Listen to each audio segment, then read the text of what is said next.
नमस्कार। स्वागत है आप सभी का द इकोनॉमिस्ट में। तो चलिए शुरू करते हैं आज का the economic times editorial analysis और शुरू करते हैं आज के स्पीकिंग ट्री के आर्टिकल के साथ। तो यहाँ पर जो स्पीकिंग ट्री का आर्टिकल आया है ये यहाँ पर बात कर रहे हैं प्लानिंग के बारे में। सो कैसे अगर हम प्लानिंग करते हैं लाइफ में, तो प्लानिंग के क्या मायने हैं, क्या कैसे नतीजे जो हैं हमें मिल सकते हैं। सो किस किस सिचुएशन को हम फेस करते हैं। तो स्टार्टिंग में यहाँ पर यही बात बोली गई है, जो हमारा भविष्य है ये एक एडवेंचर की तरह है, किसी को नहीं पता है क्या होना है। सो यहाँ पर ये बात बोली गई है कि आप उसको प्लान कर सकते हो। सो एक प्लान आप बनाकर चल सकते हो कि आपका क्या टारगेट होगा, उस टारगेट को आपने कैसे अचीव करना है, क्या उसके अचीविंग पॉइंट्स होंगे। कब आपने कौन सा सब्जेक्ट पढ़ना है। अगर मैं इसको स्टडी के पॉइंट ऑफ व्यू से अगर मैं लेकर चलूँ तो आप अपना एक टाइम टेबल बना सकते हो, ठीक है, फ्यूचर के लिए। अपने सब्जेक्ट्स को डिवाइड कर सकते हो टाइम के अकॉर्डिंग, कौन से टाइम पे कौन सा सब्जेक्ट आपने पढ़ना है। कौन से टाइम पे आपने रिवीजन करनी है। तो इस सभी सिचुएशन के अकॉर्डिंग आपका एक हैबिट आपका डेवलप हो जाएगा, जो कि आने वाले समय में आपको बहुत ही उसका फ़ायदा मिलने वाला है। तो आपने यहाँ पर यही बात बोली गई है, एक बार आपने अगर प्लानिंग कर ली है तो आपकी लाइफ जो है ट्रैक पे चलनी शुरू हो जाएगी। तो ये एक नदी की तरह नहीं है। नदी का पानी कहीं भी चला जाता है, लेकिन अगर एक ट्रैक पर चलोगे तो कहीं ना कहीं किसी मंजिल पर आप पहुंच जाओगे। तो होता क्या है, जब आप प्लान करते हो रेपिटेशन होनी शुरू हो जाती है। जितनी ज़्यादा रेपिटेशन होती है उतना ही आपके लिए जो है फ़ायदेमंद होता है। तो माइंड जब भी कोई बात करता है तो पास्ट के एक्सपीरियंस के अकॉर्डिंग ही बात करता है। उसके अकॉर्डिंग ही आपका प्लान तैयार होगा। सो जो भी गलतियां आप करोगे उससे आप सीखोगे, फिर नया प्लान तैयार करोगे। तो उसको आप जब इम्प्लीमेंट करोगे उसमें भी कुछ गलतियां होंगी। तो ऐसा चलता रहता है। पीछे नहीं हटना है। तो आपने हर बार रिस्पॉन्ड करना है जो भी सिचुएशन आपके सामने आए, जब भी आप किसी चीज़ को प्लान कर रहे हो। तो जो डर है उसको आपने ख़त्म करना है। तो आप यहाँ पर सीधी सीधी बात बोली गई है कि जब आप अलर्ट नहीं होते हो तब आपकी सिचुएशन होती है जैसे आप कोई अनकॉन्शियसनेस में आप अपनी ज़िंदगी व्यतीत कर रहे हो। तो आपको अलर्ट रहना है। जब भी आप सपोज करो किसी इंटरव्यू में बैठे हो, आपने किसी क्वेश्चन का आंसर करना है, तो आप जब तक अलर्ट नहीं होगे आपको पता नहीं होगा कैसे खड़े होना है, कैसे बैठना है, ऑफिस में के अंदर कैसे एंटर करना है। तो आप जॉब इंटरव्यू से पहले रिजेक्ट हो जाओगे। तो आपको अलर्ट होना है, अपनी सिचुएशन के हिसाब से अपने आप को डालना है। और प्लानिंग करोगे तो आपको ये सब कुछ जो है चीज़ें सीखने को मिलेंगी। तो एक अच्छी प्लानिंग अगर आप करते हो तो अच्छी लाइफ आने वाले समय में आपको देखने को मिलेगी। तो ये था स्पीकिंग ट्री का आर्टिकल। चलिए फर्स्ट आर्टिकल डिस्कस करते हैं द इकोनॉमिक टाइम्स का। तो जो फर्स्ट आर्टिकल है, यहाँ पर स्टिमुलस पैकेज के बारे में थोड़ा सा इंट्रोडक्शन दिया गया है कि वो काफ़ी नहीं है।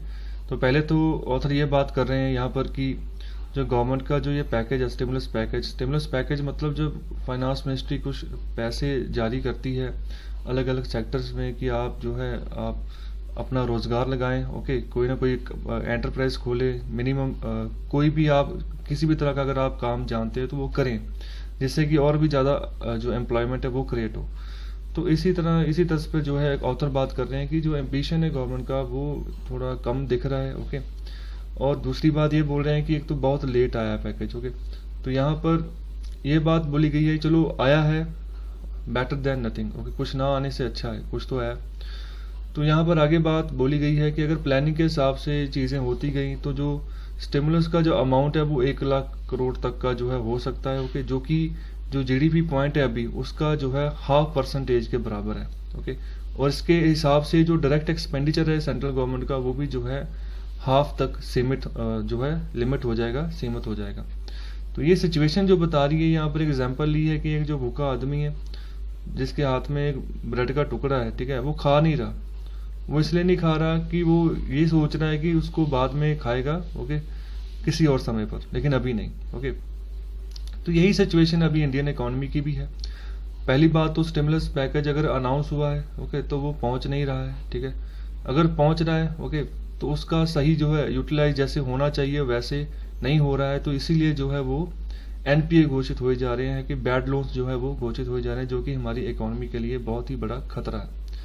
तो इसके आगे यहाँ पर जो ऑथर बात कर रहे हैं, उन्होंने बात की है अभी रिसेंटली गवर्नमेंट ने डिसीजन लिया है कि जो गवर्नमेंट एम्प्लॉयज़ हैं, ओके, उनको एक लीव ट्रैवल कंसेशन मिलता है, ओके, तो उसको जो है अभी कन्वर्ट कर दिया गया है reimbursable expenditure, okay, reimbursable expenditure allowance, okay. तो ये मोस्टली जो सिविल सर्वेंट्स होते हैं उनको मिलता है, ओके, कैश में अमाउंट मिलती है, ओके। तो यहाँ पर ये जो स्टेप चला गया है गवर्नमेंट की तरफ से, तो इसको ऑथर बोल रहे हैं कि एक स्मार्ट मूव चला है, ओके।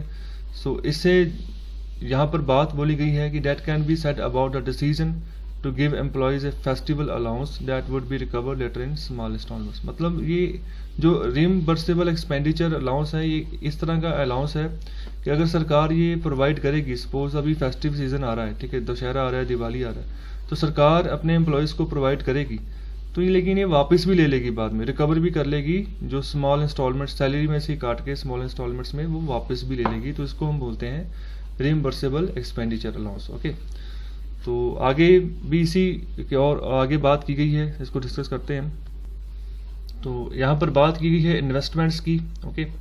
तो पहले तो जो गवर्नमेंट के बारे में यहाँ पर बात बोली गई है कि government could be more liberal with the festival advance through instead of limiting it to 10,000 पर हेड, ओके। जैसे 10,000 पर हेड जो एम्प्लॉयज़ हैं उनको फेस्टिवल एडवांस मिल सकता है, ओके, मिलता है।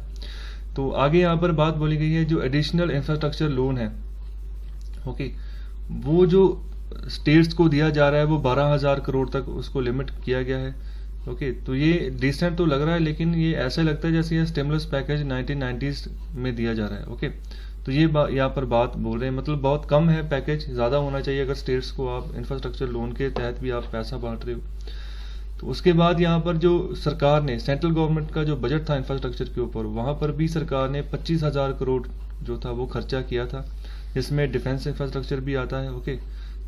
तो यही इसी यहाँ पर बात करते हुए ऑथर बात बोल रहे हैं, चलो इन्वेस्टमेंट तो इन्वेस्टमेंट है, जितना भी आया है पैसा, तो इन्वेस्टमेंट अगर आएगी तो सीधी सी बात है इन्वेस्टमेंट एक्सपेंडिचर बढ़ेगा, तभी जो है एक इकोनॉमी में डिमांड जनरेट होगी। अगर डिमांड जनरेट होगी, ओके, तो कंज्यूमर का जो सप्लाई होगी वो भी बढ़ जाएगी, ओके। तो इसी डिमांड सप्लाई की चेन को हमें इक्विलिब्रियम पोजीशन में लेकर चलना होता है, ता जो कि दोनों में से कोई भी जो है ज़्यादा एक्सीड ना कर जाए, ना डेफिशिएंट डिमांड की सिचुएशन बने, ना ही एक्सेस डिमांड की सिचुएशन बने। तो इसी को हम कंट्रोल करके चलते हैं। तो अगर ये कंट्रोल रहेगी तो महंगाई कंट्रोल में रहेगी।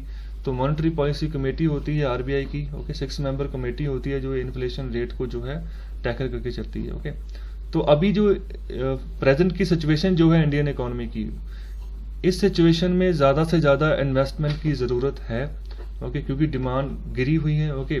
कोविड-19 के डर के चलते लोग बाहर से सामान खरीदना बंद कर रहे हैं, बहुत कम कर रहे हैं, ओके। अभी इसको खुलने में बहुत टाइम लगेगा, बेशक गवर्नमेंट जो है अनलॉक कर रही है, अनलॉक 7 तक पहुंच गई है, लेकिन अभी भी जो है डिमांड का जो लेवल है वहां तक नहीं पहुंचा जहां तक पहुंचना चाहिए था, ओके। सो आगे यहाँ पर बात की गई है कि स्टेट को कोशिश करनी चाहिए कि इन्वेस्टमेंट को इंस्पायर करे, ओके। अकेले स्टेट फंड से बात नहीं चलेगी, ज़्यादा से ज़्यादा फ्लो जो है कैपिटल फ्लो आना चाहिए बाहर से भी ग्लोबली, ओके।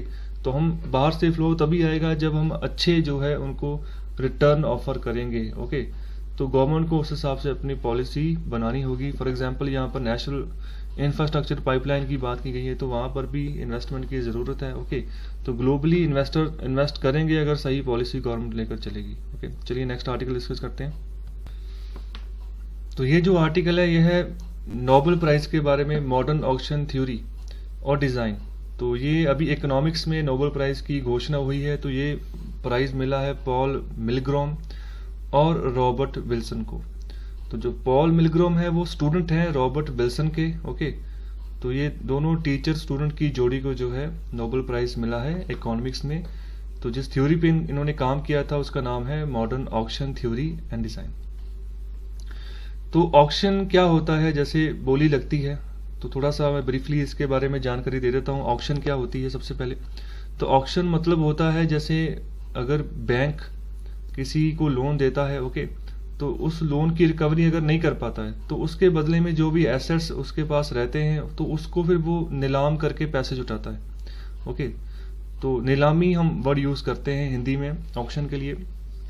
ओके, तो नीलामी में ऐसा होता है, बिडर्स आते हैं, ओके, और उसकी जो वैल्यू, तय वैल्यू होती है उस एसेट की, उससे उसके बराबर या उससे ज़्यादा से ज़्यादा जितना भी कोई बिड लगाता है, ठीक है, तो वो बिड जीत जाता है, तो उसको वो नीलाम कर दिया जाता है जितना पैसा मिलता है बैंक को।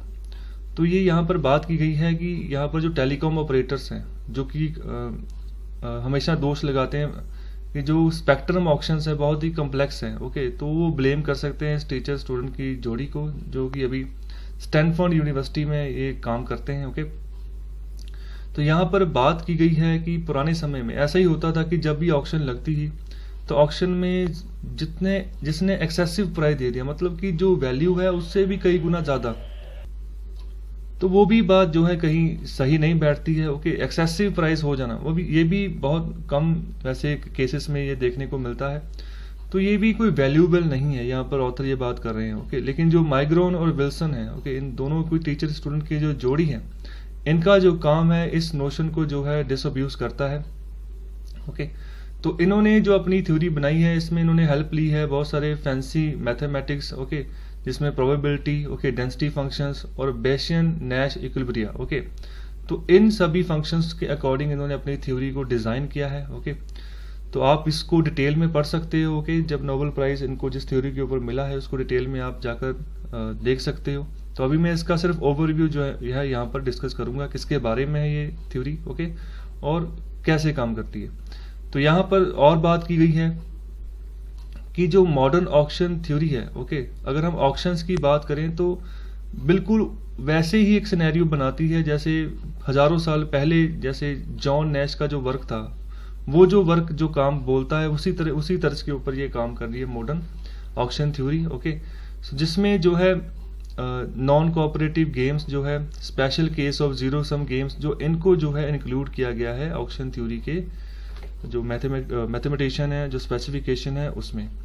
तो यहाँ पर और बात की गई है कि ऐसा नहीं है कि पहली बार जो है नोबेल प्राइज़ मिला है ऑक्शन थ्योरी में, पहले भी ये नोबेल प्राइज़ जो है 1996 में मिल चुका है विलियम विक्रे को, ओके। तो उनका जो काम था वो भी ऑक्शंस के ऊपर था, in which the values assigned by the bidders were private. तो यहाँ पर जो बात की गई थी, ये प्राइवेटनेस की बात की गई थी कि जो वैल्यूज होंगी बिडर्स की वो प्राइवेट होंगी, ओके। तो यहाँ पर बात की गई है कि the things that are auction have common values as well as private values. तो दो तरह की वैल्यूज की यहाँ पर बात की गई है, एक कॉमन वैल्यूज और प्राइवेट वैल्यूज। तो यहाँ पर एक एग्जांपल ली गई है आयरन और माइन की, ओके। तो एक आयरन और माइन जिसकी सपोज करो ऑक्शन होनी है, बोली लग रही है, तो वो उसकी एक कॉमन वैल्यू है, ओके। कुछ भी हो सकती है, कितने रुपीस भी हो सकती है, ओके। वो डिपेंड करता है जो जनरल एस्टिमेट होगा, ओके, और जो क्वांटिटी होगा उस ओर का, उस हिसाब से, ठीक है, कितनी बड़ी खदान है, ओके, उस हिसाब से एक जनरल प्राइस जो है मान लिया जाएगा, जिसको कॉमन वैल्यू बोलते हैं। इसके अलावा जो है प्राइवेट वैल्यू हर एक बिडर की अपनी अपनी है। वो कैसे है, वो डिपेंड करता है कि जो प्राइवेट वैल्यू जो लगा रहा है बिडर, उसका अपना प्लांट उस आयरन ओर की खदान से कितना दूर है, ओके। और इसके अलावा और क्या टेक्नोलॉजी है उस बिडर के पास, जितनी बढ़िया टेक्नोलॉजी होगी उतना ज़्यादा उसकी वैल्यू होगी, ओके। तो यहाँ पर डिफरेंस आता है जो है प्राइवेट वैल्यू और जो है कॉमन वैल्यू। तो ये था थोड़ा सा ओवरव्यू जो नोबेल प्राइज़ मिला है, आपको याद रखना है किन को मिला है इकोनॉमिक्स में और किस थ्योरी के ऊपर मिला है, ओके। तो ये थ्योरी इंपॉर्टेंट है, ओके। सो थ्योरी है मॉडर्न ऑक्शन थ्योरी, ओके। चलिए नेक्स्ट आर्टिकल डिस्कस करते हैं। तो ये जो एक इमेज है, ये है स्टिल बर्थ के बारे में। तो स्टिल बर्थ क्या होते हैं, देखिए नॉर्मली जो प्रेगनेंसी होती है वो होती है 38 से 40 वीक्स की, ओके। लेकिन स्टिल बर्थ के केस में क्या होता है कि 20 वीक्स की प्रेगनेंसी के बाद ही डिलीवरी हो जाती है बच्चे की, ओके। तो ये इससे क्या होता है, वो बच्चा जो है ज़्यादा देर तक जो है जीवित नहीं रह पाता, उसकी डेथ हो जाती है, ओके। तो यहाँ पर जो ये केसेस राइज हो रहे हैं, तो इसके बारे में एक एस्टिमेशन बताया गया है कि 2019 के अकॉर्डिंग जो थे 1.9 मिलियन बेबीज थे जो स्टिल बॉर्न थे, ओके, जिनकी जो मैक्सिमम जो प्रेगनेंसी तो 28 वीक्स की थी, ओके। तो ग्लोबली अगर इसका रेट चेक करें स्टिल बर्थ का, तो वो 13.9 है पर 1000 still birth, total birth, okay. So बहुत कंट्रीज हैं जहाँ पर ये अभी भी जो है स्टिल बर्थ का जो है नंबर बढ़ता जा रहा है। फॉर एग्जांपल तो यहाँ पर दो डाटे प्रोवाइड किए गए हैं, एक 2000 का, एक सन 2019 का, और साथ में बताया गया है कि क्या चेंज आया है। ओके, तो यहाँ पर आप देख सकते हो स्टार्टिंग इंडिया से की गई है तो 8,52,386 केसेस थे सन 2000 में, अब जो है 3,40,622 है, मतलब कम हो गए हैं, तो अच्छी बात है। तो -60% तक हम इसको गिरावट हमने दर्ज की है स्टिल बर्थ में। मतलब हम न्यूट्रिशन के ऊपर जो है फोकस कर रहे हैं कि बच्चों को अच्छी न्यूट्रिशन, अच्छी डाइट जो है माँ उसको मिले, वो अच्छा भोजन लें ताकि कि बच्चे को पेट में अच्छी डाइट जो है उसको मिलती जाए। तो आप एक सीरीज पढ़ सकते हैं, जैसे पाकिस्तान देख लो, कोई खास फर्क नहीं पड़ा है वहाँ पर। Nigeria, DR Congo, China, Ethiopia, Bangladesh, Indonesia, Tanzania, Afghanistan, Sudan, Kenya, Uganda, Angola, Mozambique, तो आप टोटल देख सकते हो 2.88 मिलियन स्टिल बर्थ थे सन 2000 में, और सन 2019 में 1.96। तो फर्क तो मिला। अगर ओवरऑल एवरेज निकाले तो -32% जाता है, लेकिन इसको और सुधारने की अभी जरूरत है। तो ये था डाटा स्टिल बर्थ के बारे में। तो ये जो आर्टिकल है ये है अभी रिसेंटली सर्वे लॉन्च हुआ है नेशनल स्टैटिस्टिकल ऑफिस का, ओके, जिसको शॉर्ट फॉर्म में हम NSO बोलते हैं। तो ये जो सर्वे बनाया गया है ये है जो अनइनकॉर्पोरेटेड एंटरप्राइजेस हैं, मतलब जो इनफॉर्मल सेक्टर है। ओके, तो ये जो डाटा है ये रिलेट करता है 2015-16 के अकॉर्डिंग, जिसमें सारे नॉन एग्रीकल्चरल सेक्टर जो है वो कवर किए गए हैं, सिर्फ और सिर्फ कंस्ट्रक्शन सेक्टर को छोड़कर। ओके, सो सारे के सारे नॉन एग्रीकल्चरल सेक्टर्स।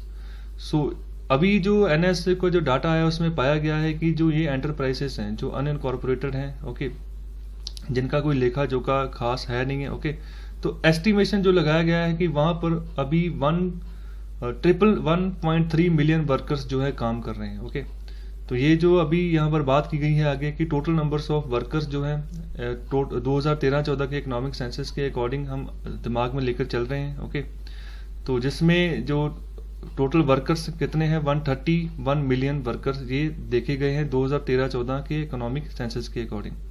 तो यहाँ पर जो है मोस्टली जितने भी 80% से ज़्यादा अगर वर्कर्स की बात करें तो वो नॉन एग्रीकल्चरल वर्क फोर्स से निकल कर आ रहे हैं। ओके, तो बाकी के जो 20% हैं वो अदर सेक्टर्स हैं। ओके, तो आप 131 मिलियन से आप देख सकते हो कि 111 मिलियन जो है वर्कर्स वो अनऑर्गेनाइज सेक्टर, अनइनकॉर्पोरेट सेक्टर से निकल कर आ रहा है। ओके, तो यहाँ पर आगे बात की गई है कि extremely large part of workforce in India remains employed in informal sector. तो इनफॉर्मल सेक्टर में बहुत बड़ी तादाद पर जो है वर्कर्स एम्प्लॉयड हैं।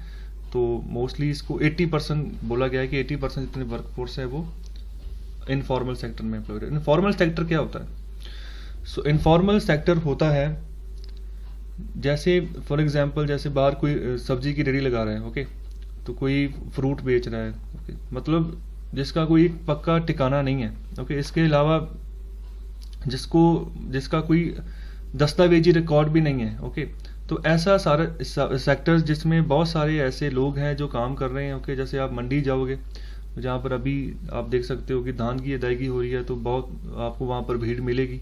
तो वहाँ पर जितने वर्कर्स लगे हैं मोस्टली सारे इनफॉर्मल सेक्टर के अंदर ही काउंट होंगे। ओके, तो इसी तरह से पूरे इंडिया में इन्हीं अदारों पर जो है ज़्यादा से ज़्यादा जो लोग हैं वर्कफोर्स काम कर रही है। ओके, जहाँ सुबह कोई अखबार फेंक रहा है, ओके, जहाँ कोई सब्जी की रेडी लगा रहा है, ओके, जहाँ कोई मंडी में काम कर रहा है। तो इसी तरह से ये सारी वर्कफोर्स जो है इनफॉर्मल सेक्टर के अंदर आती है। तो यहाँ पर जो आगे बात की गई है कि जो NSO है, ओके, तो यहाँ पर एक और डाटा निकल कर आया है जिसको हम बात कर रहे हैं कि बहुत सारे एंटरप्राइजेस हैं, बहुत सारे ऐसे सेक्टर्स, एंटरप्राइजेस मतलब बहुत सारी दुकानें आप एग्जांपल के तौर पर मान सकते हो कि बहुत सारी दुकानें ऐसी हैं, ओके, कि जो वर्कर हायर ही नहीं कर रहे। ओके, कोई वर्कर हायर नहीं कर रहे रेगुलर बेसिस के ऊपर, ठीक है। तो ऐसे जो एंटरप्राइजेस हैं उनको हम नाम दे रहे हैं ऑन अकाउंट एंटरप्राइजेस, मतलब जो अपना काम खुद ही चला रहे हैं बिना किसी हायर्ड वर्कर से, मतलब कोई वर्कर जो है उसको हायर नहीं कर रहे हैं रेगुलर बेसिस के ऊपर।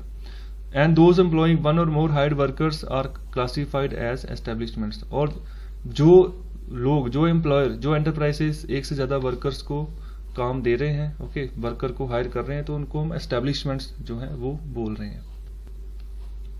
और एक और बात निकल कर सामने आई है कि अभी जो ये ऑन अकाउंट एंटरप्राइजेस हैं, पूरे इंडिया की लेवल की अगर बात करें तो 84.2% जो एंटरप्राइजेस हैं 2015-16 में वो OA ही थे, मतलब कि जो वर्कर हायर कर ही नहीं रहे, अपना काम खुद ही चला रहे हैं। और अगर हम रूरल एरियाज की बात करें तो इसमें इसका शेयर और भी ज़्यादा है, 91.4% है। ओके, सो कह सकते हैं कि जो वास्ट मेजोरिटी है एंटरप्राइजेस की, वो वर्कर हायर नहीं कर रहे हैं रेगुलर बेसिस के ऊपर। तो इसके हिसाब से जो ग्रॉस वैल्यू एडेड है, GV है पर वर्कर, सो कंसिस्टेंटली ये सिग्निफिकेंटली जो है मैन्युफैक्चरिंग सेक्टर में भी लोअर होता जा रहा है। अगर इसको हम कंपेयर करें सर्विसेज के साथ, सर्विसेज में ज़्यादा है GVA। ओके, तो सर्विसेज में क्या आते हैं, सर्विस सेक्टर में जैसे ट्रांसपोर्ट है, एजुकेशन है, बैंकिंग है, इसी तरह से जहाँ जहाँ भी पर भी आप सर्विस प्रोवाइड कर रहे हो, तो ये सभी कैटेगरी सर्विस सेक्टर में इंक्लूड होती हैं। उसके बाद बात की गई है कि जो रूरल एरियाज हैं, ठीक है, वहाँ पर गैप और बढ़ता जा रहा है। ओके, दूसरी बात बोली गई है कि जो OAEs हैं, ओके, तो वो कंसिस्टेंटली लगातार जो है लोअर GVA जो है प्रोड्यूस कर रही हैं। अगर हम कंपेयर करें एस्टेब्लिशमेंट एंटरप्राइजेस, तो एस्टेब्लिशमेंट एंटरप्राइजेस वो एंटरप्राइजेस हैं जो कि वर्कर हायर कर रही हैं एक और एक से ज़्यादा। Okay, so therefore the key policy question we must address is how best to facilitate the emergence and identity of large firms in India. तो ये जो एंटरप्राइजेस हैं, जो फर्म्स हैं, चाहे छोटे लेवल पर हैं चाहे बड़े लेवल पर हैं, तो इनको हम कैसे फैसिलिटेट करें कि ये वर्कर्स हायर करें। ओके, जो कि जो अनएम्प्लॉयमेंट का जो सबसे बड़ा एक धब्बा है, ओके, जहाँ हम कह सकते हैं कि अनएम्प्लॉयमेंट अभी भी बहुत बड़े पैमाने पर है इंडिया में। कल भी हमने एक आर्टिकल डिस्कस किया था जिसमें हमने कहा था कि अभी भी अगर लॉकडाउन खत्म हो भी रहा है तो अभी भी 6 लाख वर्कर्स ऐसे हैं जो कि जॉबलेस हो चुके हैं, अगर हम उसको पिछले साल के डाटा से कंपेयर करें। तो ये था आर्टिकल छोटा सा। चलिए नेक्स्ट आर्टिकल डिस्कस करते हैं। तो ये जो आर्टिकल है मेक एंगेजमेंट प्लान्स, तो ये बहुत ही ज़बरदस्त आर्टिकल है। तो ये आर्टिकल लिखा गया है ऑस्ट्रेलिया के फॉर्मर प्राइम मिनिस्टर के द्वारा। ओके, तो यहाँ पर बात कर रहे हैं अभी रिसेंटली जो हमारे इंडिया के फॉरेन मिनिस्टर हैं सुब्रमण्यम जयशंकर, तो उनकी एक बुक रिलीज हुई है जिसका नाम है the India way strategies for an uncertain world. Okay, तो उस बुक के अकॉर्डिंग ये बात कर रहे हैं बुक में क्या क्या लिखा है, क्या क्या इंपॉर्टेंट बातें हैं जो हमारे फॉरेन मिनिस्टर ने लिखी हैं, तो उसको हाईलाइट कर रहे हैं ऑथर। ओके, तो स्टार्टिंग में बात करते हैं, क्या बात कर रहे हैं। तो स्टार्टिंग में ये बोल रहे हैं कि जो कोविड-19 है उसकी वजह से बहुत ही जो है चैलेंजेस वर्ल्ड ऑर्डर में जो है पैदा हो चुके हैं। ओके, तो अभी भी बहुत सारे रास्ते हैं जो हमें निकालने होंगे इन चैलेंजेस को कवर करने के लिए। तो यहाँ पर बात कर रहे हैं जो US चाइना की रिलेशनशिप है, सबको पता है कि रिलेशनशिप बहुत ही ख़राब हो चुकी है, ट्रेड वॉर चल रहा है दोनों के बीच में काफ़ी लंबे समय से। ओके, तो आने वाले समय में इंडिया जो है, ओके, वो जो है उसको कोशिश करनी चाहिए कि वो रीशेप करे अपनी इकोनॉमी को, अपनी इकोनॉमी के ऊपर फोकस करे, ग्लोबली वो जो है ऐसी एबिलिटी लेकर आगे आए। ओके, ताकि जो ये चैलेंजेस जो हैं कोविड-19 की वजह से पैदा हुए हैं ये खत्म हो। ओके, तो यहाँ पर बात बोली गई है कि the potential to reshape the balance of power globally specially in Indo Pacific. Okay, तो इंडो पैसिफिक इंडिया चाइना अगर हम बात करें तो वहाँ पर भी टेंशन चल रही है। ओके, उसके बाद अगर साउथ चाइना सी की बात करें तो वहाँ पर भी टेंशन है। अभी इंडो पैसिफिक वहाँ पर भी जो है चाइना जो है अपना इन्फ्लुएंस दिखाने की कोशिश कर रहा है। ओके, तो बहुत सारे चैलेंजेस हैं। ओके, तो इन सभी चैलेंजेस को डिस्कस किया गया है जो सुब्रमण्यम जयशंकर जी की जो किताब है उसमें। तो जो जयशंकर जी जो बात कर रहे हैं वो क्या बात कर रहे हैं, कहते इंडिया जो है वो कॉन्टिन्यूसली राइज करेगा। ओके, आने वाले समय में, लेकिन सवाल यही उठता है ओके कैसे करेगा। ओके, क्योंकि अभी जो माहौल है वहाँ जो एरा चल रहा है वो है ग्रेटर अनसर्टेनिटी, मतलब बहुत ही ख़राब माहौल है खासतौर पर ग्लोबल इकोनॉमी और इंडियन इकोनॉमी के लिए भी। तो इस चॉपी वाटर्स में कैसे नेविगेट करना है, कैसे अपनी नाव चलानी है। ओके, तो उसके लिए जो है ग्लोबली जो है क्या लैंडस्केप चल रहा है उसका जो है अंडरस्टैंडिंग चाहिए, उसकी समझ चाहिए। ओके, उसकी मास्टरी चाहिए। ओके, तो तभी जो है हम जो है करेक्शन कर सकते हैं, कहाँ पर हमारी गलतियां हैं उस गलतियां को हम सही कर सकते हैं। ओके, तो आगे भी इसी टॉपिक के ऊपर बात कर रहे हैं। तो बात कर रहे हैं यहाँ पर जो डिप्लोमेटिक फ्लेक्सिबिलिटी है इंडिया की, उसके बारे में, इंडिया का जो फॉरेन पॉलिसी है, ठीक है, उसके बारे में, उसमें जो शिफ्ट आया है। तो अभी आप देख सकते हैं कि जब से मोदी गवर्नमेंट आई है, ओके, तब से हमारे जो यूएस के साथ और पार्टनरशिप जो है और बढ़ रही है और ग्रो कर रही है। इसके अलावा जो गल्फ कंट्रीज हैं उससे भी हमारे रिलेशन अच्छे हो रहे हैं। इजराइल के साथ हम पहली बार अभी जो खुल के मिले हैं, जब रिसेंटली पिछले जो कार्यकाल था प्राइम मिनिस्टर नरेंद्र मोदी का, तो उन्होंने विजिट किया था इजराइल में। तो फर्स्ट टाइम हुआ था कि कोई इंडियन प्राइम मिनिस्टर जो है विजिट कर रहा है इजराइल में। पहले सिर्फ जो है डिप्लोमेटिक जो ऑफिसर होते, ब्यूरोक्रेसी, उसी लेवल पर मीटिंग्स होती थी इजराइल के साथ, ओके। तो इसके बाद जो चाइना के साथ हमारा कन्फ्रंट हुआ, ओके, जैसे डोकलाम इशू हुआ था 2017 में, तो अभी जो हिमालयन बॉर्डर पर चल रहा है, तो वहां पर भी जो जैसे हमने जवाब दिया है चाइना को, ओके, जैसे चाइना को हमने पीछे धकेला है, ओके, तो ये भी एक हमारी फॉरेन पॉलिसी का हिस्सा है, ओके। मतलब चेंज हो रहा है, एक प्रैग्मेटिक जो है वो शिफ्ट आ रहा है इंडियन फॉरेन पॉलिसी में। तो इससे ये दर्शाता है कि इंडियन जो फॉरेन पॉलिसी है, डिप्लोमेटिक जो पॉलिसी है, उसमें फ्लेक्सिबिलिटी है, ओके। पार्टनरशिप की भी हम स्ट्रॉन्ग कर रहे हैं अपने नेबरहुड के साथ, और साथ ही साथ जो है अपनी स्ट्रेंथ जो है उसको भी हम शो करके आगे चल रहे हैं। तो फ्लेक्सिबल फॉरेन पॉलिसी की अगर बात करें तो यहाँ पर हम देख सकते हैं कि न्यू दिल्ली जो है, ओके, वो क्वाड का भी हिस्सा है, ओके, जिसको हम क्वाड्रिलेटरल सिक्योरिटी डायलॉग बोलते हैं, ओके, जिसमें 4 देश आते हैं, जैसे यूएस, जापान और ऑस्ट्रेलिया और इंडिया, ओके। तो ये कैपिटल्स के नाम लिखे हुए हैं, Washington, Tokyo and Canberra. Canberra जो है ऑस्ट्रेलिया की कैपिटल है, ओके। और साथ ही साथ जो है यूएस चाइना के रिलेशन, ठीक है, उनको भी हम जो है नेविगेट कर रहे हैं। इसके साथ हम रशिया के साथ कैसे रिलेशन रख रहे हैं, इसको भी हम टैकल करके चल रहे हैं। तो ये भी एक तरह का हमारा फॉरेन पॉलिसी एक टेस्ट चल रहा है, ओके, अभी। सो इंडिया चाइना बॉर्डर के जो क्लैशेस हैं दिस ईयर, ओके, उससे मोस्टली जो वेस्ट के कंट्रीज थे उन्होंने यही अंदाजा लगाया कि अभी जो है इंडिया को जो है टोटली अलाइन होना होगा यूएस के साथ, ओके, नहीं तो बात नहीं बनेगी, जो चाइना है वो हावी हो जाएगा, ओके। लेकिन जो जयशंकर जी हैं वो आर्ग्यू करते हैं, ओके,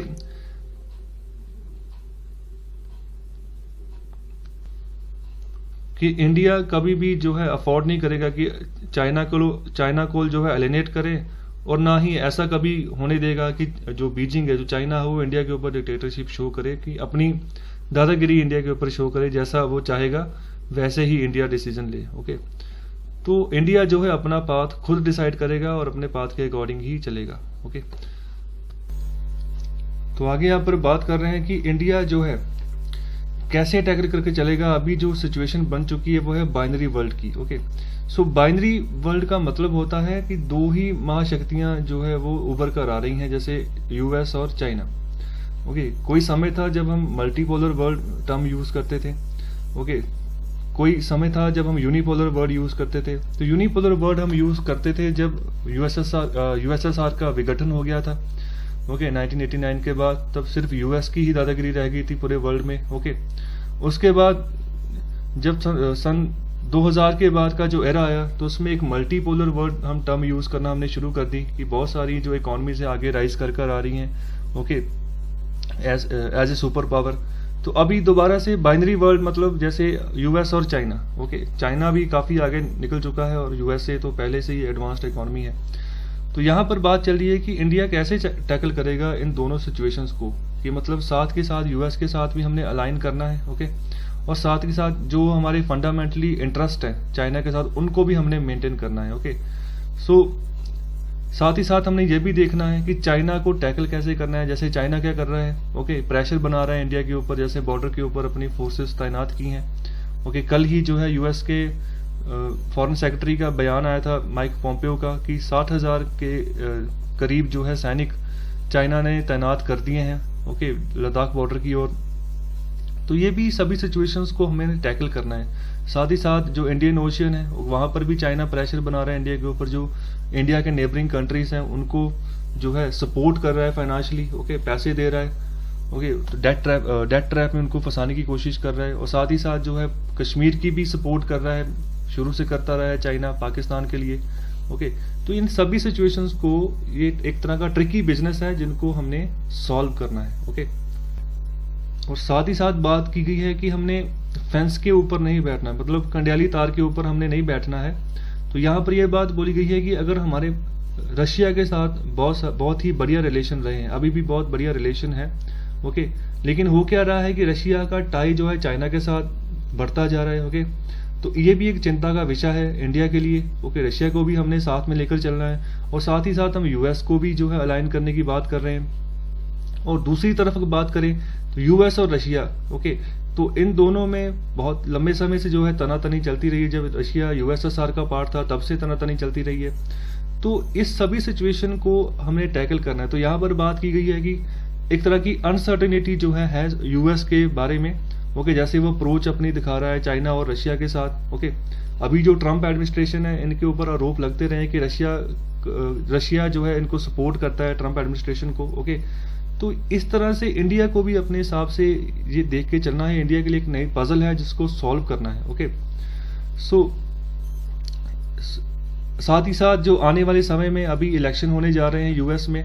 ओके, तो वहां पर लग रहा है कि जैसे जॉय बाइडेन जो है, ओके, तो वो उनकी एडमिनिस्ट्रेशन आ सकती है। तो उनके साथ कैसे रिलेशनशिप जो है आने वाले समय में होंगे वो टोटली उलट हो सकते हैं। जैसे ट्रम्प एडमिनिस्ट्रेशन के साथ इंडिया के रिलेशन थे, हो सकता है उसके बिल्कुल उलट जो रिलेशन बन जाए। ओके, तो ये भी जो है एक बड़े चैलेंजेस हैं जिनको हमने एड्रेस करना है। ओके, और सही समय पर सही तरीके से एड्रेस करना है। तो सबसे पहली अप्रोच क्या रहनी चाहिए इंडिया की, तो वो सबसे पहले तो अपने रीजन के ऊपर हमें फोकस करना होगा। इंडिया के आसपास का रीजन, ठीक है, वहां पर हमने कैसे चलना है। तो जो हमारे पड़ोसी मुल्क है उनको हमने कैसे डील करनी है। तो जैसे मोदी जी जब स्टार्टिंग में आए थे, ओके, 2014 में, तो तभी उन्होंने नेबरहुड फर्स्ट पॉलिसी जो उसको चेंज किया था। ओके, जैसे एक्ट ईस्ट पॉलिसी बनाई थी। ओके, तो वहां पर हम बात कर रहे हैं, हमने तो पॉलिसी चेंज की, हमने अपना एक डायरेक्शन बता दी कि हम अपने नेबर्स को कैसे डील करेंगे। लेकिन चाइना क्या कर रहा है, चाइना वहां पर इंफ्रास्ट्रक्चर इन्वेस्टमेंट प्रोवाइड कर रहा है। ओके, तो वहां पर जो स्ट्रेटेजिक इन्फ्लुएंस है इंडिया का वो कम हो रहा है। ओके, क्योंकि सबको पैसा चाहिए। ओके, पैसा होगा तो उन मुल्कों की भी इकोनॉमी चलेगी। ओके, इकोनॉमी चलेगी तो वहां पर भी जो है जॉब्स बनेगी। तो इंडिया कहीं पर इस जो है इकोनॉमिक पैकेज में जो है वो पीछे रह गया है। ओके, अपने जो जितने भी नेबर कंट्रीज थे, हालांकि हमने काफी कंट्रीज की मदद भी की है। जैसे अफगानिस्तान को हमने पार्लियामेंट बना के दी। ओके, और भी बहुत सारे केसेस में हमने अफगानिस्तान को मदद पहुंचाई है। ओके, नेपाल को भी हम मदद पहुंचाते हैं। ओके, बांग्लादेश के साथ भी हमारी डीलिंग रहती है, श्रीलंका के साथ भी हम मदद पहुंचाते रहते हैं। ओके, फिर भी जो है कहीं ना कहीं पर हम पीछे हैं चाइना के मुकाबले। ओके, तो दूसरी ओर अगर बात करें पाकिस्तान के साथ जो हमारे रिलेशन है वो तो पहले से ही बहुत खराब चल रहे हैं। जो थोड़ा बहुत ट्रेड चलता था वो भी खत्म हो गया। ओके, और जो समझौता एक्सप्रेस इसके साथ जो बसेस चलती थी लाहौर से दिल्ली, वो सारा का सारा कंप्लीटली जो है खत्म हो चुका है। तो हम कह सकते हैं कि पाकिस्तान के साथ हमारे रिलेशन जो है बहुत ही बड़े लेवल पर जो है खराब हो चुके हैं। तो दूसरी बात यहाँ पर बात की गई है कि जो हमारा वेस्टर्न बॉर्डर है, वेस्टर्न बॉर्डर हमारा पाकिस्तान के साथ है, तो इसको भी यहाँ पर हमने मेंटेन करना है कि ज़रा से कोई भी मतलब डिस्टर्बेंस जो है यहाँ पर पैदा ना हो, टेम्परेचर ना बढ़े, मतलब लड़ाई झगड़े वाला माहौल यहाँ पर ना हो। ओके, जो south Asia, okay, south Asia will remain volatile, okay, and economically disjointed with a long-term danger that India find itself strategically involved as a result. Okay, western border India का सही रहता है तो साउथ एशिया में एक तरह का हम बोल सकते हैं कि पीस मेंटेन रहेगा। ओके, वही इंडिया के लिए जो है एक तरह से फायदेमंद रहेगा आने वाले समय में। और आने वाले समय में ओके, जो पाकिस्तान के साथ हमारे टाइज है उसको भी जो है हमें स्टेबलाइज जो है करने की कोशिश करनी होगी अगर हम लॉन्ग टर्म की बात करें। ओके, क्योंकि बिना पाकिस्तान को साथ लिए हम वेस्टर्न बॉर्डर पे और जो साउथ एशिया का जहां पर साउथ एशिया का रीजन है वहां पर हम जो अपनी जो अप्रोच लगाना चाहते हैं वहां पर थोड़ी बहुत कमी रह जाएगी अगर पाकिस्तान को साथ में लेकर नहीं चलते हैं। सो आगे यहाँ पर बात बोली गई है कि इंडियन डिप्लोमेसी के सामने यही एक बड़ा चैलेंज नहीं है, और भी बहुत सारे चैलेंज है।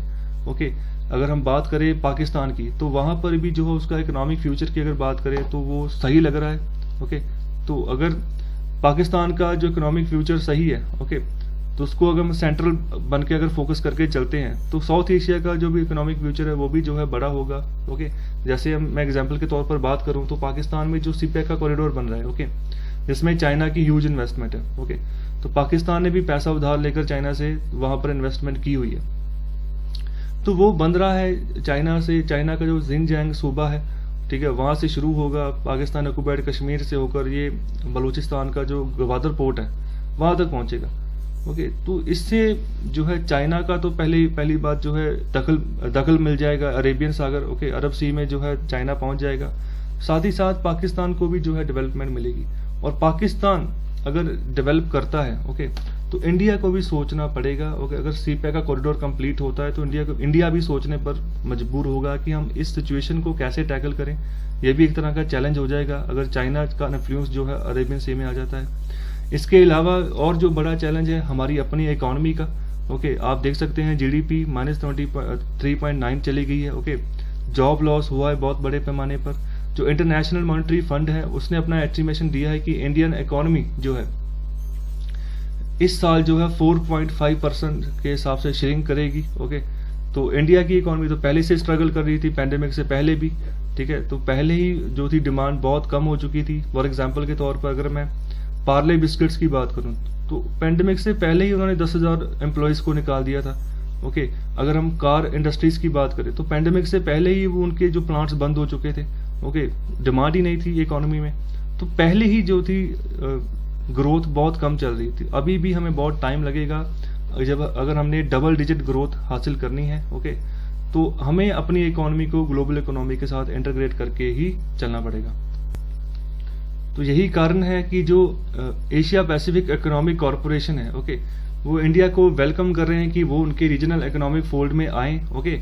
तो मुझे एक क्वेश्चन का आंसर दीजिए कि एशिया पैसिफिक इकोनॉमिक कॉरपोरेशन क्या इंडिया इसका मेंबर है या नहीं ओके। तो इसका आंसर आप कमेंट बॉक्स में दीजिए। तो आगे बात की गई है the case of exclude Asia's third largest economy has never made sense. तो सीधी सी बात है, आंसर तो यही आपको मिल जाएगा कि जो एशिया पैसिफिक इकोनॉमिक कॉरपोरेशन है उस, ठीक है, अगर एशिया की थर्ड लार्जेस्ट इकोनॉमी है ओके इंडिया, तो उसको अगर हम इसमें रख ही नहीं रहे एपेक में तो ये कोई सेंस नहीं बनता है ओके। सो इंडिया जो है एपेक की मार्केट को असेस कर सकता है जिससे उसका अपना रीजनल ग्रोथ बनेगा और ग्लोबल वैल्यू चेन में उसकी सप्लाई भी पहुंचेगी, जिससे इंडिया को फायदा होगा आने वाले समय में। अनफॉर्चुनेटली इंडिया जो है बहुत स्लो है, जितनी भी अपॉर्चुनिटीज बनती है उनको जो है गैदर करने में। तो अपनी जो किताब है जयशंकर वहां पर बात कर रहे हैं कि इंडिया जो है फोकस कर रहा है कि ग्रेटर इकोनॉमिक ओपननेस हो, ज्यादा से ज्यादा बाहर की ग्लोबलाइजेशन जो है इंडिया में आए within some limits okay. तो अभी रिसेंटली फ्री ट्रेड एग्रीमेंट्स की भी बात हो रही थी ओके, तो वहां पर भी इंडिया अभी बहुत दूर है। फ्री ट्रेड एग्रीमेंट्स भी हमारे किसी देश के साथ खास तौर पर साइन नहीं हो रहे। हालांकि फ्री ट्रेड एग्रीमेंट्स हमारे हैं ओके, जो हमारे सार्क नेशंस थे उनके साथ भी फ्री ट्रेड एग्रीमेंट चले हैं ओके। और भी बात चल रही है कि यूके के साथ भी हमारे FTA साइन होंगे, लेकिन अभी सिर्फ बात चल रही है ओके। तो इसके अलावा रिसेंटली गवर्नमेंट ऑफ इंडिया ने डिसीजन लिया था कि रीजनल कॉम्प्रिहेंसिव इकोनॉमिक पार्टनरशिप, ठीक है, तो इसका मेंबर हम नहीं रहेंगे ओके। हालांकि ये RCEP बहुत लंबे समय से चल रही थी कि इंडिया को भी साथ में लेकर चलें, इंडिया को भी इसका मेंबर बनाएं ओके। तो इंडिया अभी रेडी नहीं है ओके। तो इससे भी जो है हमारी जो इकोनॉमी को मॉडर्नाइज जो मिलना चाहिए था, जो लीवरेज मिलनी चाहिए थी ग्लोबल मार्केट की, ठीक है, तो उससे हम अभी थोड़ी दूर हैं ओके। तो RCEP क्यों नहीं ज्वाइन किया, तो यहाँ पर भी प्राइम मिनिस्टर मोदी जी का डिसीजन था RCEP ना ज्वाइन करने का। तो इससे जो हमारे डोमेस्टिकली प्रोड्यूस्ड आइटम्स थी ओके, तो जो हमारे डोमेस्टिक वर्कर्स थे, जैसे सपोज करो कोई डेयरी वर्कर है, अगर वो दूध का उत्पादन कर रहा है, तो अगर हम RCEP ज्वाइन करते हैं तो न्यूजीलैंड वाली साइड में दूध बहुत बड़ी मात्रा में होता है। तो जहाँ पर दूध बहुत बड़ी मात्रा में होगा तो सही सी बात है कि वहाँ पर रेट बहुत कम होगा ओके। मतलब अगर न्यूजीलैंड की बात करें तो सप्लाई बहुत ज़्यादा है दूध की, लेकिन डिमांड कम है। अगर डिमांड कम है तो प्राइस बहुत कम होगा, तो वो इंडिया को अपना दूध बेचेंगे ओके। अगर वो इंडिया को दूध बेचेंगे तो इंडिया की जो डोमेस्टिक मार्केट है, डेयरी मार्केट ओके, हो सकता है कि जो न्यूजीलैंड से दूध आया उसका प्राइस बहुत कम हो, तो जिससे क्या होगा, जो हमारी डेयरी मार्केट है वो लुट जाएगी ओके। तो ये कुछ डिसीजंस थे जो गवर्नमेंट ऑफ इंडिया ने लिए थे, जो कहीं ना कहीं ठीक भी थे ओके। लेकिन यहाँ पर बात है इकोनॉमी की, तो इकोनॉमी को अगर हमने देख के चलना है तो ओपननेस चाहिए ओके, ट्रेड चाहिए। सो लास्ट में यहाँ पर बात की गई है, यहाँ पर जो ऑथर हैं तो ओके, ऑथर हैं ऑस्ट्रेलिया के फॉर्मर प्राइम मिनिस्टर ओके। तो वो बात कर रहे हैं कि आने वाले समय में जो है अगर बात करें तो अच्छी समझ सूझबूझ जो चाहिए, खासतौर पे इंडिया चाइना रिलेशन को अगर हमने सही करना है। यहाँ पर दो मिनिस्टर्स की बात की गई है ओके, फॉरेन मिनिस्टर्स की ओके। बात की गई है कि दोनों लिटरेट मिनिस्टर्स हैं। अगर इंडिया के फॉरेन मिनिस्टर की बात करें जयशंकर जी, और जो चाइना के फॉरेन मिनिस्टर हैं वैंग जी ओके, उनकी बात करें तो आने वाले समय में ओके जो जयशंकर जी हैं वो अच्छा काम कर सकते हैं ओके, क्योंकि जयशंकर जी डीपली अंडरस्टैंड करते हैं चाइना, जापान, US को ओके। तो आने वाले समय में इंडो पैसिफिक में जो है, जो ग्लोबल पावर है, उसको उसमें बैलेंस देखने को मिल सकता है। तो यही इनकी किताब का जो है सेंट्रल आर्गूमेंट जो है वही निकल कर आता है कि इंडिया की जो नेशनल डेस्टिनी है वो उसके अपने ही हाथों में है। ओके, जैसे डिसीजन वो लेगी उस हिसाब से इंडिया की इकोनॉमी जो है ग्रो करेगी। तो ये था आर्टिकल, आई होप आपको समझ आया है। ओके, अगर आपको आर्टिकल समझ आते हैं तो आप कृपया कमेंट बॉक्स में आप जरूर बताया कीजिए, लाइक करिए कीजिए, ताकि कि मुझे पता चले कि हाँ जो मैं काम कर रहा हूँ उसका आपको बेनिफिट हो रहा है। तो चलिए लास्ट आर्टिकल डिस्कस करते हैं। तो ये आर्टिकल है अनईजी डूइंग बिजनेस के बारे में। तो यहाँ पर हो क्या रहा है कि अभी रिसेंटली जो ट्रम्प एडमिनिस्ट्रेशन है उसने एक डिसीजन लिया है जिसमें उन्होंने बोला है कि जो H1B वीज़ा के तहत जो भी वर्कर काम कर रहे हैं, ओके, तो उनकी जो है वेजेस जो है उसमें 30 से 50% तक जो है राइज किया जाएगा 8 अक्टूबर से। ओके, तो ये इससे जो सबसे बड़ा इम्पैक्ट पड़ेगा वो पड़ेगा जो इंडियन IT सेक्टर है जो कि अमेरिका में काम कर रहा है। ओके, फॉर एग्जांपल जैसे इन्फोसिस ने इन्वेस्टमेंट की हुई है वहाँ पर। ओके, तो वहाँ पर H1B वीज़ा के तहत भारतीय काम कर रहे हैं उस कंपनी में। ओके, लेकिन वो कंपनी जो है इन्फोसिस वो अमेरिका में काम कर रही है। ओके, तो इससे कंपनीज के ऊपर एक बोझ बढ़ जाएगा आने वाले समय में। तो ये जो डिसीजन लिया है ये लिया है US डिपार्टमेंट ऑफ लेबर और डिपार्टमेंट ऑफ होमलैंड सिक्योरिटी के द्वारा। ओके, तो इससे जो है बर्डन बढ़ेगा जो इंडियन IT कंपनीज हैं अमेरिका में उनके ऊपर। तो इससे क्या होगा आने वाले समय में, जो डिपार्टमेंट ऑफ लेबर बोल रहा है, ओके, तो जो मोस्टली जो चेंज आएगा, जो इम्पैक्ट पड़ेगा वो पड़ेगा 65,000 जो एंटाइटीज है उनके ऊपर। ओके, और 1 मिलियन जो H1B वीजा होल्डर्स हैं उनके ऊपर। ओके, तो जो रिवाइज्ड वेज लेवल है, ओके, तो उसका जो सबसे बड़ा इम्पैक्ट होगा वो होगा IT सेक्टर के ऊपर, और ऑलमोस्ट 70% जो H1B वीजा पोजीशन के ऊपर जो काम कर रहे हैं कंप्यूटर प्रोफेशनल उनके ऊपर। ओके, तो इससे होगा क्या, जब ये 30 से 50% वेज राइज होगा तो जो एवरेज इंक्रीज होगा वेजेस में वो होगा $25,000 पर एम्प्लॉय। ओके, तो इससे जो एनुअली जो एक बर्डन बढ़ जाएगा वो होगा $17.5 बिलियन का। ओके, तो ऑपरेटिंग कॉस्ट बढ़ जाएगी। Okay, so and almost 50% of this cost would affect Indian ITs companies. तो 50% जो कॉस्ट है वो इंडियन ITs कंपनीज को इम्पैक्ट करेगी। तो इसलिए ये आर्टिकल इंपॉर्टेंट है डिस्कस करना। तो अगर हम बात करें शॉर्ट टर्म की, ओके, तो शॉर्ट टर्म की अगर बात करें तो इंडियन नेशनल्स हैं जैसे जो वर्कर हायर किए गए H1B वीज़ा के तहत, तो उनको तो बेनिफिट होगा कि उनकी वेजेस बढ़ जाएंगी। ओके, लेकिन अगर बात करें कंपनीज की तो वहां पर कंपनीज क्या करेंगी, जो डेपुटेशन पे जो इंडियन नेशनल्स उन्होंने रिक्रूट किए थे वो निकाल देंगे उनको। ठीक है, उनको मतलब जॉब से बाहर निकाल देंगे। मतलब कि कोई भी कंपनी नहीं चाहेगी कि वो ज़्यादा जो पैसे जो है पर एम्प्लॉय जो है बांटे अपने एम्प्लॉयज को, कोई भी अपना प्रॉफिट शेयर जो है कम नहीं करना चाहेगी। तो उसके लिए हर कंपनी यही चाहेगी कि हम जो है एम्प्लॉयज हैं उनकी नंबर जो है वो कम कर दें। ओके, तो इंडिया में भी ऐसे होता ही है, तो वैसे US में होगा आने वाले समय में। ओके, तो इससे जो है ड्रास्टिक रिडक्शन होगी ऑन साइट डेपुटेशन। ओके, और इंडियन जो नेशनल्स हैं उनकी जॉब लॉस होगी बहुत बड़े पैमाने पर, और जो स्किल्स हैं, ओके, उसमें भी जो है गैप देखने को मिलेगा। ओके, तो यहाँ पर स्टेम जो वर्ड यूज किया गया है वो है science, technology, engineering and mathematics skills. Okay, तो इसमें भी स्किल्स गैप जो है देखने को मिलेगा US इकोनॉमी में। तो इसके अलावा और भी बात की गई कि बहुत सारी IT कंपनीज जो इंडिया की हैं, ओके, ऑलरेडी वो देखना शुरू कर दिया उन्होंने अल्टरनेटिव कि US के अलावा हम कहाँ पर शिफ्ट कर सकते हैं जहाँ पर हमें अच्छा माहौल मिले, जहाँ पर हमारे ऊपर ऐसी कंडीशंस ना हो कि हमने एम्प्लॉयज़ की जो तनख्वाहें बढ़ा दी हैं। ओके, तो जैसे कनाडा है, मैक्सिको है। ओके, उसी के जैसे भी जहाँ पर कोई साइड रिसोर्स मिल रहा है, ओके, US के आसपास, मतलब कि जैसे कि US के क्लाइंट को वो टैकल कर सके, तो US के आसपास ही वो रहेंगे। कनाडा हो गया या मैक्सिको हो गया, जहाँ इसके अलावा और भी जो छोटी कंट्री है वहाँ पर वो शिफ्ट कर सकते हैं, और जैसे कि वो US क्लाइंट जो है उसको जो है टैकल करके चले, वो उनके हाथों से ना छूटे।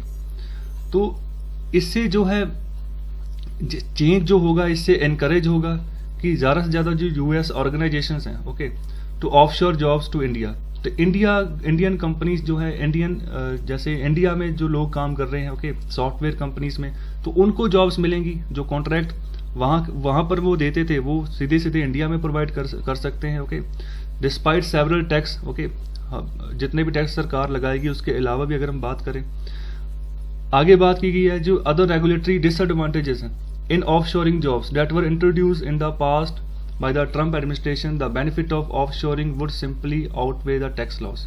ओके, सो जो ऑफशोरिंग का बेनिफिट होगा उससे टैक्स से क्या लॉस होगा, उससे कंपनी को कोई लेना देना नहीं है। उसका मेन मोटिव यही होगा कंपनी का कि वो जैसे $25,000 एक एम्प्लॉय को वो पर एम्प्लॉय ज़्यादा दे रहे हैं, उससे तो कम ही टैक्स लगेगा ना अगर किसी भी नेशन में वो जाएंगे, ऑफशोर जॉब ढूंढेंगे, ऑफशोर एम्प्लॉयज़ को अगर वो हायर करेंगे।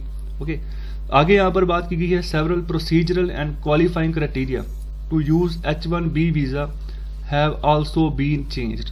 जो H1B वीज़ा के जो कुछ क्राइटेरियाज हैं वो भी चेंज कर दिए गए हैं। Okay, which will come into effect from December. और इसमें जो मेजर चेंजेस किए गए हैं वो 3 चेंजेस हैं, उनको हम डिस्कस करते हैं। तो जो सबसे पहला जो क्राइटेरिया चेंज किया गया है वो है क्वालिफिकेशन रिलेटेड क्राइटेरिया। तो यहाँ पर सीधे सीधे बात बोल दी गई है कि आने वाले समय में ये सफिशिएंट नहीं होगा किसी भी एम्प्लॉयर के लिए। एम्प्लॉयर का मतलब जो नौकरियां देता है, ओके, जैसे इन्फोसिस है अमेरिका में, ओके, तो उसके लिए सफिशिएंट नहीं होगा आने वाले समय में कि जिस पोजीशन पे ऊपर वो किसी भी एम्प्लॉय को हायर कर रही हैं, ओके, तो वो किसी भी डिग्री से हो, मतलब उसके पास कोई भी बैचलर डिग्री हो, चाहे मैकेनिकल इंजीनियरिंग की, चाहे कंप्यूटर साइंस इंजीनियरिंग की, चाहे केमिकल इंजीनियरिंग की, तो उसको आप एज ए सॉफ्टवेयर इंजीनियर लगा लें। तो ऐसा आने वाले समय में अभी नहीं चलेगा। अभी क्या चल रहा है कि चाहे किसी भी फील्ड में आपने इंजीनियरिंग की है, आपको as a software engineer, okay, special occupation word use करके, ठीक है, आपको एज ए सॉफ्टवेयर इंजीनियर रख लिया जाता है। ओके, लेकिन अभी ये सब बंद कर दिया है। ओके, जो नया चेंजेस आए हैं वहां पर ये बोला गया है कि जिस फील्ड के ऊपर जिस बंदे को रखा जाएगा उसकी डिग्री भी उसी फील्ड के रिलेटेड होगी। ओके, अगर आपने कोई सॉफ्टवेयर इंजीनियर वहां पर हम पॉइंट करना है तो वो उसके पास कंप्यूटर इंजीनियरिंग की डिग्री ही होनी चाहिए। तो ये जो है नया चेंज यहाँ पर किया गया है। इससे क्या होगा कि यहाँ पर भी जो है ये चीज़ नहीं देखी जाएगी, अगर किसी ने मैकेनिकल इंजीनियरिंग की डिग्री करके भी जिसके पास सॉफ्टवेयर इंजीनियर का एक्सपीरियंस है, ठीक है, वो एक्सपीरियंस भी यहाँ पर काउंट नहीं किया जाएगा। ठीक है, तो ये चेंजेस यहाँ पर कर दिए गए हैं एक सॉफ्टवेयर इंजीनियर के रोल के द्वारा कि सॉफ्टवेयर इंजीनियर का रोल क्या होगा और सॉफ्टवेयर इंजीनियर कैसे आप रिक्रूट कर सकते हैं। आप कोई भी ऐसा पोस्ट नहीं बना सकते जहाँ पर आप बोल दें कि यहाँ पर स्पेशलिटी ऑक्यूपेशन है। ओके, तो सबसे पहले तो ये चेंज किया गया। दूसरा यहाँ पर बात की गई है इन द वैलिडिटी पीरियड। तो इस कैटेगरी में जो चेंज किया गया है यहाँ पर जो सीधे सीधे बात बोली गई है, तो ट्रम्प एडमिनिस्ट्रेशन कह रही है कि अगर किसी एम्प्लॉयर ने अपने एम्प्लॉयज़ को किसी थर्ड पार्टी वर्क साइट पर जो है एम्प्लॉय किया है, तो थर्ड पार्टी वर्क साइट हम कह सकते हैं कि जहाँ पर एम्प्लॉयज़ जो है, जो क्लाइंट है उसी की वर्क लोकेशन पर जो है काम कर रहे हैं। ओके, तो जो कि 70 से 80% इंडियन आईटी कंपनीज के केस में अगर बात करें तो वो थर्ड पार्टी वर्क साइट पर ही काम कर रहे हैं जाकर। ओके, वो मेन ऑफिस पर काम नहीं कर रहे हैं, थर्ड पार्टी साइट्स पर ही काम कर रहे हैं अगर इंडियन आईटी सेक्टर की बात करें। ओके, आगे यहाँ पर बात की गई है कि जो H1B अप्रूवल्स हैं, ओके, तो इस कैटेगरी में अगर थर्ड पार्टी वर्क साइट पर अगर काम कर रहा है जाके एम्प्लॉय, तो इस कैटेगरी में जो H1B वीज़ा का जो अप्रूवल है वो हर साल लेना पड़ेगा। ओके, कंपनी को, फॉर एग्जांपल इन्फोसिस को हर साल जो है अगर किसी भारतीय को इंडिया से उठाकर वो अमेरिका में किसी अपने क्लाइंट के वर्क साइट पर उसको एम्प्लॉय किया है, तो उसका जो H1B वीज़ा का एक्सटेंशन है वो हर साल लेना पड़ेगा। और हर साल अगर वीज़ा की एक्सटेंशन लेंगे तो उसका जो फीस है वो है $4,000। ओके, जो $4,000, तो जिससे क्या है सीधे सीधे जो इन्फोसिस है उसके ऊपर एक बर्डन बढ़ जाएगा। इन्फोसिस वर्ड में सिर्फ एक एग्जाम्पल के लिए यूज़ कर रहा हूँ, ओके, ये आपको अच्छे से समझ आए। तो H1B वीज़ा के तहत जो है एक तरह का और बर्डन कंपनी के ऊपर बढ़ गया। तो इससे जो एडमिनिस्ट्रेशन जो टास्क हैं उससे वो उसका बर्डन बढ़ गया कंपनी के ऊपर। ठीक है, फीस तो बड़ी तो जो काम करना है हर साल जाकर वीज़ा अप्लाई करो, ठीक है, उसके लिए भी एम्प्लॉयज़ भेजो, तो एक तरह का एडमिनिस्ट्रेटिव टास्क बर्डन बढ़ गया उसके ऊपर। ओके, तो जो उसकी ह्यूमन रिसोर्सेज टीम्स हैं कंपनीज के ऊपर, उनके ऊपर बर्डन हो गया, जो मोबिलिटी टीम्स हैं उनके ऊपर बर्डन हो गया। ओके, तो जो थर्ड पॉइंट है उसको डिस्कस करते हैं। तो थर्ड पॉइंट में यहाँ पर बात की गई है कि अगर कोई भी एम्प्लॉय किसी थर्ड पार्टी साइट पर काम कर रहा है जाके, तो जो DHS है, जो डिपार्टमेंट ऑफ होमलैंड सिक्योरिटी है US गवर्नमेंट का, तो वो ये बात कह रहा है, उन्होंने नए रूल्स जो है इसके लिए निकाले हैं कि जब भी जो पिटिशनर जो है, जो फॉर एग्जांपल एम्प्लॉयर ही है, उस पर्टिकुलर एम्प्लॉय की जो फर्दर H1B वीज़ा की एक्सटेंशन लेने जाएगा, तो उसको इस चीज़ की ये श्योरिटी देनी होगी कि जो एम्प्लॉय थर्ड पार्टी लोकेशन पर काम कर रहा है उसको जो सुपरवाइज किया जाएगा उसी सेम वर्क साइट से किया जाएगा, जहाँ फिर जो यूएस में से ही किसी जगह से उसको सुपरवाइज किया जाएगा। मतलब उस वर्कर को, उस एम्प्लॉय को आप इंडिया से सुपरवाइज नहीं कर सकते। इंडिया में फॉर एग्जांपल के लिए यूज कर रहा हूँ, कहने का मतलब कि यूएस के बाहर कहीं से भी जो है ऑफशोर लोकेशन जो है वहां से आप सुपरवाइज नहीं कर सकते। तो एक चेंज यहाँ पर ये कर दिया गया है एम्प्लॉयर एम्प्लॉय जो रिलेशनशिप है उसके ऊपर। तो ये 3 तरह की चेंजेस जो है H1B वीजा में कर दिए गए और जो दिसंबर से जो है ये लागू हो जाएंगे।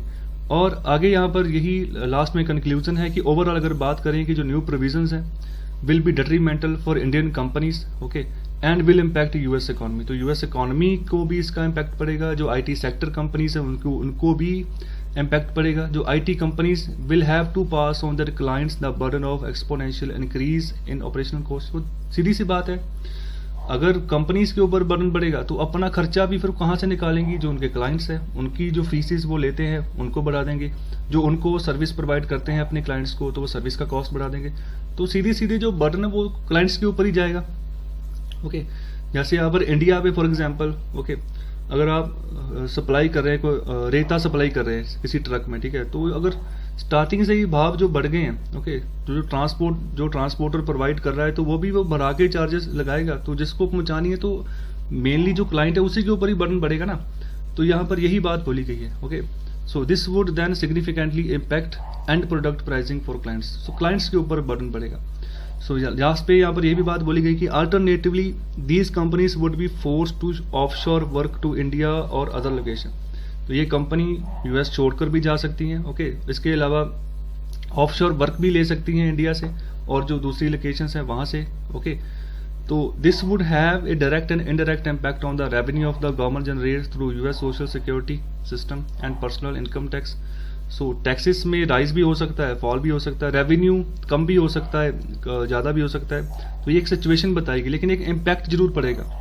तो जो ये सिचुएशंस लगा दी हैं इसके हिसाब से तो रेवेन्यू ज़्यादा ही आएगा यूएस गवर्नमेंट के पास, ओके, ज़्यादा से ज़्यादा पैसा इकट्ठा करेगी US government. So typically foreign workers do not qualify for social security claims due to limitations on stay within US in H1B visa status। अगर आप H1B वीजा स्टेटस के हिसाब से H1B वीजा लेकर अगर आप काम कर रहे हैं तो सोशल सिक्योरिटी के बेनिफिट्स आपको यूएस में नहीं मिलेंगे, okay. So why we will have to wait to see whether these drastic measures will help Trump win the elections। So there is definitely going to be a lot of litigation challenging these changes। So ये changes जो किए गए हैं, अभी नवंबर में election होने हैं president के अमेरिका में, तो देखते हैं कि ट्रंप जीतते हैं या हारते हैं, ओके। तो वैसे तो सिचुएशन इतनी सही नहीं लग रही है ट्रंप एडमिनिस्ट्रेशन के लिए, ओके, लेकिन समय का कुछ पता नहीं है, पता नहीं अब कौन आएगा, ओके। चलो, ये आर्टिकल था, आई होप आपको ये आर्टिकल अच्छे से समझ आया है और इस आर्टिकल्स को आप लाइक करें, शेयर करें और सब्सक्राइब करें ज़्यादा से ज़्यादा, ताकि कि सबको जो इंफॉर्मेशन है इकोनॉमी के बारे में, ओके, जो आपकी जो कॉन्शियसनेस है उसके बारे में, ओके, और जो भी महत्वपूर्ण बातें हैं ये सब तक पहुंचे। सो आपका बहुत बहुत शुक्रिया, धन्यवाद।